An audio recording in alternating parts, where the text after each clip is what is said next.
This week on The Loud Quiet, Relationship Insights, Boardroom Concepts for the Empty Nest with guest Dr. Robin Buckley. Hey guys, welcome back to The Loud Quiet. We are going to be talking about relationships today, but what if your relationship ran with the clarity of great business strategy? That's what today's guest offers with the couples that she works with. Dr. Robin Buckley takes the frameworks that leaders use in boardrooms and brings them home to strengthen partnerships.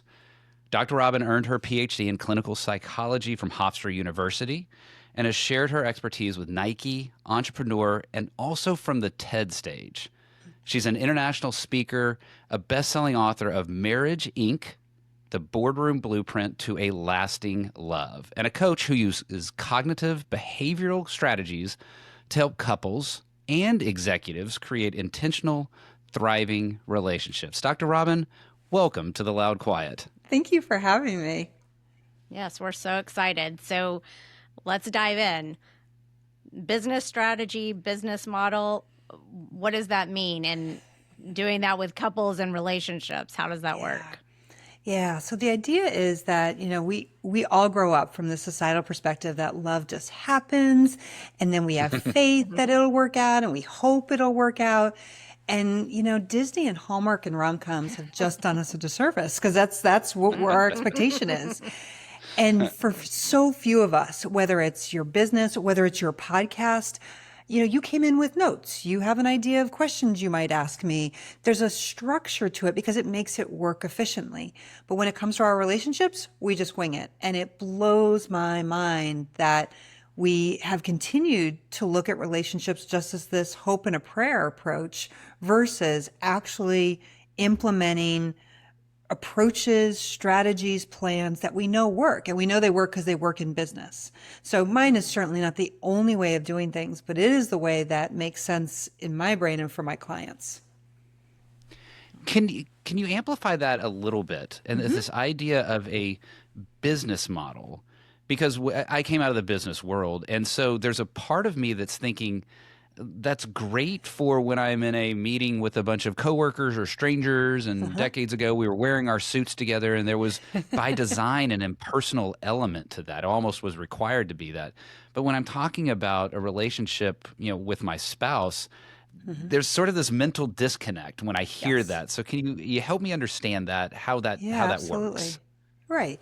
So, well, maybe we could start from a place. When you were in business, since you threw yourself under the bus there, when you were in business, did your company have a mission statement? Good for you. But did your company have a mission statement? I'm sure it did. The likelihood of me knowing it is near zero, but yes. Of course. But why did it have a mission statement? There was a purpose behind it. There was a rallying cry behind that mission statement so that people were marching towards the same direction. Right. So my question for many of my clients when we start down that road is, why wouldn't your relationship have a mission statement? It can do the same thing. It'll be a rallying cry. It'll be a source of unity. It'll give direction to the relationship just like it does to a business. So when we talk about, business approaches, business principles, I would say the majority of people I work with will say, Robin, that seems too rigid, too structured, too robotic. And I get their perspective, but what it actually does is creates more opportunity for fun and spontaneity and clarity because everybody is clear, whether it's on their chores, on their roles, on how we're going to check in, how we're going to do the things to make our relationship as efficient as possible so it can do all the things we want, which is just being able to enjoy each other. So we're taking these principles that we do associate in one perspective of our lives, our careers, our businesses, and we're applying it to our relationship to get all the benefits and then enhance all the things that make relationship different than a business or a corporation. So how does it work when you have one spouse who definitely was in the business world and then one who was not? I had a career path that was totally different. So do you find pushback more from one or the other, or how does that work? I actually find pushback more from the person who was in business I because they're figured. I so figured clear. that was good. Yeah, they're Uh-huh. so clear, like, no, this is totally different. And what I Right. usually remind clients is I didn't go to Harvard Business School. I don't, you don't need an MBA to understand this. We are not talking about concepts that are so over the top that you need to go to Wharton. These are things that, like a mission statement, I think most people could Yeah. explain to me why it's valuable. When we do talk about things that might be a little outside of the common vernacular, like KPIs, then it's a quick Oh, explanation and it doesn't take more than 2 sentences to explain what a key performance indicator is and how it can be applied to the relationship. But it is funny you asked that because it is usually the business person who's like, mm-mm. Now, in couples where they're both from a business perspective, that actually seems to work better than one versus the other. But yeah, it's always the business person that wants to ask me more questions. I love that. I think that's I think that's funny because I'm sitting here going, I'd like to do some performance reviews. oh, Exactly. okay. Oh, yeah. Let's rate this on a scale of 1 to 5. Yes, meets expectations and all that. Dr. Robin, you may have seen me flinch when you said KPIs, so I think that makes sense because I've got such baggage from that Yeah. world. I think about a relationship, and I think about there's also the element for romance and the non-hard skills, the non-Excel spreadsheet oriented. Is there the concern that bringing in a lot of this logic might squash some of the romance Yeah, elements of 100%. this? I get that all the time where people are like, oh, then, so you're making romance quantifiable. And I usually surprise people by saying, yeah, I actually am. That we actually are creating metrics around every aspect of the relationship so that we get what we want as a couple. I understand why people say it could potentially squash it, but it does the exact opposite. That when we, for example, we assign chores, and I certainly am not implying that, we're going to go to our significant other and say, you're going to do all this, and then I'm going to take the Yeah. fun stuff. That's not how that works. It's, what do you want to do? What are your preferences? What are better at? We make sure that everything is clearly delineated so that when we might have some free time, first of all, our brain isn't like, oh my God, we've got all these things we got to accomplish. Do we really have time to sit here and snuggle or have sex or binge watch Netflix, whatever it might be? Because we know, oh, wait a minute, no, I know when those are going to be taken care of, or I know who's going to be taking care of that, or they've already been taken care of. So it actually creates more freedom. The structure that I'm suggesting or encouraging creates more of that freedom, which then enhances the opportunity for spontaneity or anything else that the couple wants to do to enhance that side of their relationship. That's great. So you are a couples coach. So can you explain the difference between, because we hear couples therapy, couples coach, what's the difference between those two? Yeah, and I love that because I have the background I do, I'm really able to delineate. I'm very clear what the difference is when I'm working with clients. So first of all, screening for certain things is important when you're deciding between therapy and coaching. In my world, any recent or current abuse, addiction, adultery, or significant loss, those are couples that should start with therapy. Those are clinical issues. For couples who really want to do a deep dive into the past, also therapy. That is absolutely where it should be because it pulls in those clinical aspects. And when I say clinical, I mean where there can be actual diagnoses. Couples coaching is not going to cover those issues. I mean, it might touch on it, but these cannot be still raw situations. So with a couples coach, it's going to be looking at where the couple is right now and where they want to get to in the future. So there isn't that dredging up the past, which is sometimes necessary and important for some situations in some couples. But again, that's for therapy. I tell my clients, look, we can't change the past, so that is not something we are going to be doing. It's something that if you need to give me a couple examples to illustrate what's going on now, sure, but we are not going to spend hours talking about the past. So coaching is really looking to create plans and opportunities for the couple to either grow their relationship or improve their relationship. I'm so glad that was Yeah. a great explanation. And yes, like you said, I mean, you have the background because you have your Right. doctorate and you have your PhD in this. So thank you. That really just clarified Good. it for us and for our listeners, I'm sure. Yeah, because I think a lot of times it's like if we were in a relationship challenge, we'd immediately be thinking therapy. And Right. what I'm hearing is, Dr. Robin, there's a degree. Yes. Ooh, I think I have a question that comes out of this. It just kind of came to mind, but ha, do couples struggle to self-diagnose between therapy and coaching, and how do you help them self-diagnose where they are in that path? Right. Yeah, it's a great question. So couples coaching is not very common. I mean, it's more and more we hear about relationship coaches and couples Mm, coaches, but it isn't the first thing people say. And then they say things like, we're going to go to couples therapy, and they mean it could be either. And mm, again, it's very different. So it's hard for couples. And I love the opportunity when couples are like, oh, I think we need some therapy. I'm like, okay, well, explain to me what's going on. I'm more than happy to help you decide. And it is so common that couples who originally thought they needed therapy actually align more with coaching. That is what would mm. really help them. And when they realize they have an option, I love watching their faces because that alone reduces some of the pressure. Like, oh, we have to go to therapy. That feels heavy for a lot of people, or Yeah. they've had bad experience. And now all of a sudden they have choices. And Yeah. it leaves room for them to make a decision together of what really is the best approach for them. Yeah. Right. Well, and I like that we're talking about this now because our audience is empty nesters. That's the Yeah. spirit of the show, and it's mostly empty nesters with, well, some of the empty nesters' kids. And actually, that's something that we were thinking about in this context. As empty nest parents, you want to be involved in your kids' life. You want to help them. You want to kind of inspire them, if you will. You almost want to coach them. But when it comes to kids' relationships, when they're in dating relationships or marriage relationships, how do you help couples like us that are in that empty nest phase kind of know when to step out, when to step in?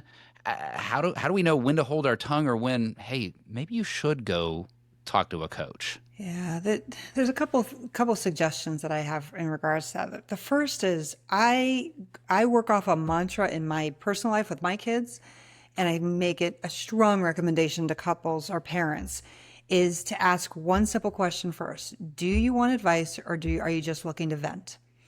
That phrase that frames the whole conversation. I just did that an hour ago with my older daughter, who's 22. Like, are you calling to vent to me, or do you want advice? She thought she wanted advice. She didn't like it. So we went back to venting. But it just allows a parent to know, okay, what are we dealing with right here? Is this an emotional dump, or are they in a potentially cognitive place to hear the information? Because if you don't get that right, the approach you're about to take isn't going to work if you really don't know which side of their brain they're working from.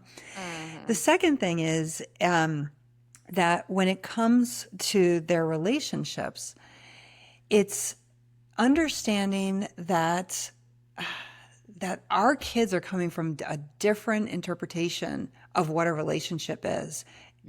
I got to tell you, I wouldn't go back to being 20 right now if you paid me. Like, there are so many nuances that I still have a hard time wrapping my brain around. So as a parent, what I think often helps is to remind yourself that at this point in our children's lives, we are now really entering into a mentor relationship with our kids, that we're not parenting them anymore, that we are there to offer our own experiences, our own mistakes when they're open to hearing it, but we're not there to really actively guide them the way we did when they were 18 and under. And I think that helps a lot of parents. It takes a lot of pressure off a lot of parents to realize, oh, I can mentor because now I'm just like, hey, here's the perspective. Do with it as you wish. Yeah, you kind of, I may be saying this a little too strong, but heck, if it's your screw up now, yeah, It is. I'm No, done. that is true. You've done everything you can, and your active parenting is done. Your active mentoring is just starting. And Right. for I've seen a lot of people, they are much happier and more comfortable in that mentor role than parent. Yeah. So what happens when you have the boomerang children? How I does have that those. affect? I know, yes. And we talked about this, and I wanted to get because your perspective was so good on this when we had our earlier call. And also, how does that affect the relationship between the parents? Because Yes. some of us had been on our own, and now And kinda one liked child it. is back. Yes. Yeah. I liked it. Yeah, absolutely. So two of our four moved back in with us this past summer. One has now exited and one is with us. And I used a lot of the approaches that I talk about in the book with them prior to them moving in. Like, here are the expectations. Here is your role. And your role is not as child anymore. Your role is as an adult member of this family. And that means you're taking on certain responsibilities, and not just chores, but just the responsibility of maintaining the culture in the house that we have now established in the year you were not here. So this is not the culture you necessarily grew up in. There might be elements, it might look similar, but it's not exactly the same. And allowing them to know it's their home, but it's still your house and it's still your setting, that when they leave, it's going to continue to be yours. And sometimes I think it does sound harsh, but if you don't establish that with a adult child that's coming back in, it is so easy for them to fall back into the child role. I mean, that's been their dynamic with you for their entire life. So if you don't clearly say, this is actually how this is going to be, and have meetings and check-ins with them, just like I suggest for couples, it really can just default. And that default doesn't usually do a service to anyone. And for the couple themselves, oh my goodness, lengthy, important conversations, ideally before the adult child moves back in. Like, how is this going to look? And I'll be candid, because I have no problem with that. My husband and I are very comfortable when there's no one in our house, not necessarily wearing a lot of clothes. And we were happy with that. We have a pool on a screened in lanai. Like, it was wonderful. And our kids know that about us. They know to call ahead. So we were very clear, like, when you aren't home, give us a heads up. We will give you a heads up when we're coming home, because that's respectful. And we also had a conversation privately, like, how are we going to still get some of that experience of freedom and connection when we have, people in the house or a person in the house that, we want to keep something private and we don't want to share everything. So we made some really critical decisions on what did our intimacy look like? What did our sex life look like? How are we going to establish connections when we can't just, snuggle on the couch in whatever state we wanted to, because there's a child who's going to come walking through. So how do we still get that and not make her feel like she's unwanted, but still make sure that we have that as a regular part of our life as a couple? Yeah. Boy, not just for boomerang parents, but as you're talking, I'm hearing that for parents of college-age kids who come back for summer, because we've had that exact thing. I like to skinny dip after a run because it's a lot easier to just jump in the pool. Absolutely. We have our sex and intimacy times that are whenever we want them to be, and then suddenly kid is home, and that changes a lot. It did. It was really that first summer that both of them were here back in the house. We were like, oh goodness.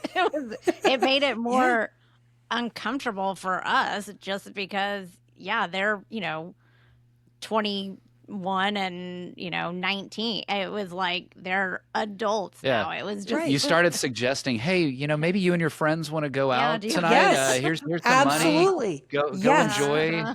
And I didn't even, I tell parents, I know everybody has a different comfort level, but the more honest you can be with your adult child, it actually is easier. So I will say to our kids sometimes, hey, look, we need some alone time. We need some naked time. And so, hey, and I'll even bribe them. I'll be like, here's $30. Go get, go do something. We just need the house to ourselves.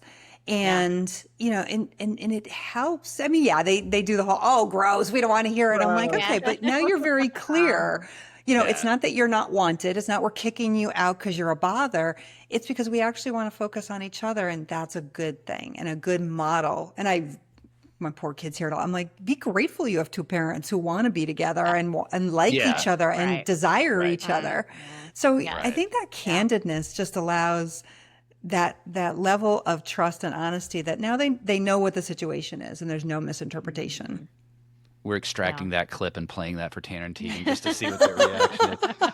Okay, let's go the other direction. Because at the end of summer, the kid leaves, right? That's normal. But when they've boomeranged into your house as an adult children, how are you helping them not just learn how to operate? And by the way, I love that you mentioned culture. Back to that business model approach that you had at the beginning. I think that's genius to talk about the culture of the household. the culture is also, hey, we're ready for you to exit. How are you helping them launch once they've boomeranged? How are you helping them to kind of unboomerang? Yeah, and to use the reference of business, it is the same as if you were exiting an employee either from their job in the organization or into a different department, or Yeah. if they were being promoted, you would have very clear timelines, and timelines is a great place to start. So our older daughter was moving back in, also with her boyfriend, by the way. So there was three moving in at once, and Boy, that's something. we were very clear, like, you get 2 months rent free to figure out jobs, to find your own place. After 2 months, you're going to start paying rent. And it wasn't as a punishment, it was as an encouragement that you need to move on. This is not where you're just going to land and stay. And we're not going to, charge you $1,400 rent like the rent is around here, but it is going to be that. And we're going to meet in 2 months if you aren't progressing to establish new parameters and what that's going to look like. So thankfully they hit their mark. They were out right almost at the 2 month mark. But it's making sure they're clear what this isn't just you get to just stay if that's not what the parents want. It's just being clear. And then when you're here, what does this look like? So like with the kids, God, they never participated really in cooking. And some of that was my fault and some of it was my preference just to stay out of my way. But when they moved back in, I said, you know what? Each of you is going to pick a meal every week, whatever meal you want, something that's more than mac and cheese out of a box. And I'm going to supervise while you learn how to manipulate a kitchen, while you learn how to have some basic recipes under your belt. So when you do leave, again, this isn't a punishment. This is to prepare you for when you will leave. So there was a lot of those kind of parameters. And I think of it like skill development. We want you to move up and be promoted. So these are the skills you're going to need to get out and move on. Yeah. Can I want to ask you one more thing about that. Sure. And that is, how did they take that? Because this, like, our conversation here sounds very natural. It's very, okay, so that we had this conversation. It's very positive, logical. Did they take it that way? Or were there some emotions in See, here that had to be But overcome? that's what I like about this is that it takes the emotional side does. almost out of it. Yes. And that's genius because Oh, I think it's then- genius. I Yes, totally know, agree. Yeah. Uh-huh. I'm wondering, did it? Yeah. It How did they did. react? Yeah. Shockingly, I will admit it. I'd been applying this strategy for couples. I hadn't done it with my kids in this kind of situation, and it went. I am still surprised how well it went. I'm surprised the two got out in the timeline that we had designated. I'm surprised they all participated and their designated nights for cooking without moaning and complaining, especially one of my kids who I love to death, but I was like, I'm waiting for it, and she didn't. And I think it was just because these parameters weren't established in reaction to them pissing us off. They were established before they even set foot through those doors. So they just knew. There was no, oh my God, you're driving me crazy. Now this is what we're going to do. It was, okay, this is how we're going to set this up and why. I mean, we also, established with the two that were here for just 2 months, like, we want you to live your life. And the one that's here for the year because she had transferred to college and decided just to commute locally, it was like, okay, yeah, this makes sense. And we're going to do it this way for this period of time because it fits your criteria. So like when my older daughter said, well, why does she get a year? I'm like, because she's in college and you're not. Yeah. And you're working on a career and you need to do that outside of the house. So, and she was like, oh, right. Like, it just was based on facts rather than reaction. Mm-hmm. Well, if you haven't already started a second book, I think it should be about applying those strategies to this kids topic because it's huge. So right now. many, I mean, we have so many friends great who idea. their kids are back at home. So, you talked about the child could fall back into the child role. And I could totally see myself falling back into the just 100%. mom all the time role. Yep. So then after those kids have left again, what do you do when it's just us again? It's like you're almost Right. having to restart. Right. And when you don't fall, so one of my things that I really had to hold myself back on, I really do like to cook, or at least I did when there was a family here. But as my husband and I were just living together, there were some nights that we didn't, and we just, had crackers and cheese or whatever, was easy. It was so hard for me not to fall back into that when the kids moved back in. I'm like, well, that's what I've always done. And my husband was continuously gently reminding me, like, you don't want to set it up as a precedent. That is not your role anymore. They are adults and can manage this. And it was really helpful because of exactly what you said, that when they move out, I don't want to have to restart again. I want to, I mean, we had to make adjustments, but we're not going full back. So now we have to adjust to empty nesting in another, for another year. I struggled for about 3 months when we were actually empty nesters. I missed the kids. It was a transition. But then, as you said, I was so happy after that. So I want, if there's going to be any empty nesting, I want it to be like maybe a couple of weeks this time instead of like a full 3 months, and us to get back into where it's just us as the focus. Yeah. Oh, I like love that. Well, Clancy and I have a book coming out later this year, so we know how much work goes into that. What inspired you to write Marriage Inc.? And how can couples use that today? Because it's a lot of work, so there had to be something that really stirred you. This needs to be in the world. Yeah, there were two things. The motivation to actually write my framework into a book were my clients. My clients would regularly say, Robin, we just wish we had like everything in one place, or we wish you were just in our ear all the time. And so that was really what motivated me to actually get it down in writing. But the motivation for doing couples work and creating this framework was my own mistakes. I'm divorced twice, which is the irony of my professional life, that here I am helping couples create sustainable relationships, and I failed twice. But I love that I can take that experience, understand where they are when they're struggling, or they're just, having a rut right now in their relationship, and be able to help them maybe navigate it faster or completely avoid it. So that was when I started doing couples work, I'm like, this feels where I want to be, because I get it. I get how easy it is for things to fall apart before you even realize it. And there's got to be a different way. There's got to be a better way to make marriage genuinely work and make it so that it's not quote unquote hard work. Because I hate that phrase about marriage. It sets us up in our brains. It primes our brains like, oh, marriage is hard work. Well, why would we want to do it? Instead of its diligence and dedication and nurturement and choice every day. That I love. Ooh, that's great. Yeah. Yes, that is.